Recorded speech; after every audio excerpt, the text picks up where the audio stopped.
चांद पर सफलता की इबारत लिखने के बाद अब एक और मिशन सामने आया है। भारत का पहला सौर मिशन आदित्य L1 सफलता की नई कहानी लिखने के लिए तैयार है।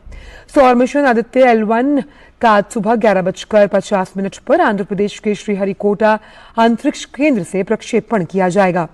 सूर्य अंतरिक्ष मिशन आदित्य L1 7 पेलोड्स के साथ ध्रुवीय उपग्रह प्रक्षेपण यान का उपयोग करेगा। अंतरिक्ष यान सूर्य पृथ्वी प्रणाली के लैग्रेंज बिंदु 1 L1 के चारों ओर एक प्रभामंडल कक्षा में स्थित होगा, जो पृथ्वी से लगभग 15 लाख किलोमीटर की दूरी पर है। आदित्य L1 सूर्य के वातावरण और सौर वायु का अध्ययन करेगा। उपग्रह की मदद से सूर्य के ताप और अन्य गतिविधियों, मौसम के बदलते रूप और अन्य सौर प्रणालियों का भी अध्ययन किया जाएगा। तो इसरो के सौर मिशन आदित्य L1 के बारे में जानने के लिए देखिए हमारी ये खास रिपोर्ट। चंद्रयान 3 के बाद भारत अब सूरज की ओर देख रहा है। इसरो अब अपने नए मिशन के तहत सूर्य के अनसुलझे रहस्यों को उजागर करने की कोशिशों में लगा हुआ है। भारत के आदित्य L1 मिशन में कुल 7 पेलोड हैं, जो सूर्य के भीतर लगातार चल रही गतिविधियों का अध्ययन करेगा और हर दिन 1400 से ज्यादा तस्वीरें भी भेजेगा। आदित्य मिशन को सूर्य की कक्षा में पहुंचने के लिए 4 महीने का वक्त लगेगा। Countdown for PSLV C57 Aditya L1 mission is starting. Then it will take almost an hour for the satellite to reach the required location and inject.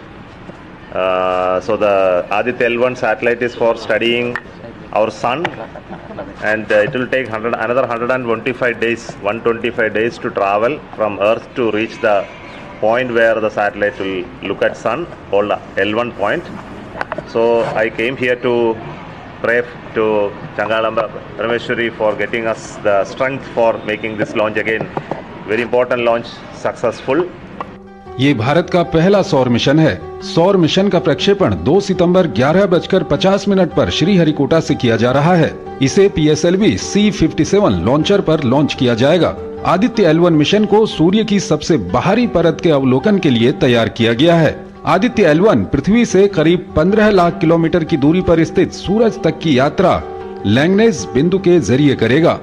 आइए सबसे पहले जान लेते हैं इसरो के सौर मिशन आदित्य L1 के बारे में। आदित्य L1 मिशन का प्रमुख उद्देश्य सूरज की ऊपरी वायुमंडलीय, क्रोमोस्फीयर और कोरोना गतिविधियों का अध्ययन करना है। साथ ही कोरोना में चुंबकीय क्षेत्र टोपोलॉजी और चुंबकीय क्षेत्र माप का भी अध्ययन किया जाएगा। ये मिशन 7 पेलोड लेकर जाएगा, जो अलग अलग वेब बैंड में फोटोस्फीयर यानी प्रकाश मंडल, क्रोमोस्फीयर यानी सूर्य की दिखाई देने वाली सतह से ठीक ऊपरी सतह और सूर्य की सबसे बाहरी परत यानी कोरोना पर रिसर्च करने में सूर्य की मदद करेंगे। आदित्य L1 सौर मिशन प्रमुख उद्देश्य सूर्य के ऊपरी वायुमंडलीय गतिकी का अध्ययन करना, कोरोनल तापन, आंशिक रूप से आयनित प्लाज्मा की भौतिकी का अध्ययन किया जाएगा। इसमें 7 पेलोड लगे हैं, जो सूर्य के फोटोस्फीयर और क्रोमोस्फीयर का अध्ययन करेंगे। सूर्य के कोरोना में चुंबकीय क्षेत्र टोपोलॉजी और चुंबकीय क्षेत्र माप का भी अध्ययन किया जाएगा। आदित्य L1 से हम दूसरे गैलेक्सी के बारे में भी जानकारी हासिल करने की कोशिश करेंगे। आदित्य L1 के डाटा भविष्य में हमारे अन्य सौर मिशन के लिए कारगर साबित हो सकते हैं। सूर्य और उसके अस्तित्व के बारे में मानव मन की जिज्ञासाओं को शांत करने में इसरो इस मिशन पर 400 करोड़ रुपए खर्च कर रहा है। वहीं अगर इस पर लगने वाले समय की बात करें तो आदित्य L1 को दिसंबर 2019 से बनाने पर काम चल रहा था। भारत से पहले दुनिया के 3 देश सूर्य पर मिशन भेज चुके हैं। मिशन भेजने वाले देश अमेरिका, जर्मनी और यूरोपियन स्पेस एजेंसी हैं।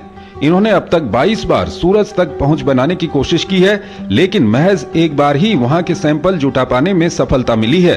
हालांकि ये सैंपल भी सूरज नहीं बल्कि उसके बेहद दूर चक्कर लगाते समय राह में आई सौर हवाओं के थे। सूरज पर सबसे पहला मिशन अमेरिकी अंतरिक्ष एजेंसी नासा ने भेजा था। ये मिशन साल 1960 में लॉन्च किया गया, पायनियर 5 था। इसके बाद से अब तक नासा ने ही सूरज पर सबसे ज्यादा मिशन भेजे हैं।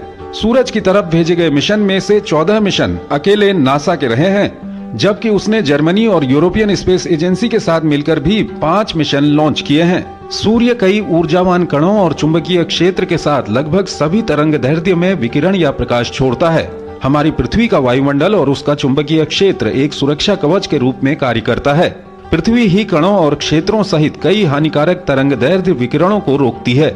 और ये विकिरण पृथ्वी पर रहने वाले जीवों आदि के लिए अत्यंत हानिकारक होते हैं। इसलिए ये मिशन इन्हीं सब विषयों को केंद्र में रखते हुए सौर ऊर्जा के बारे में भी अध्ययन करेगा।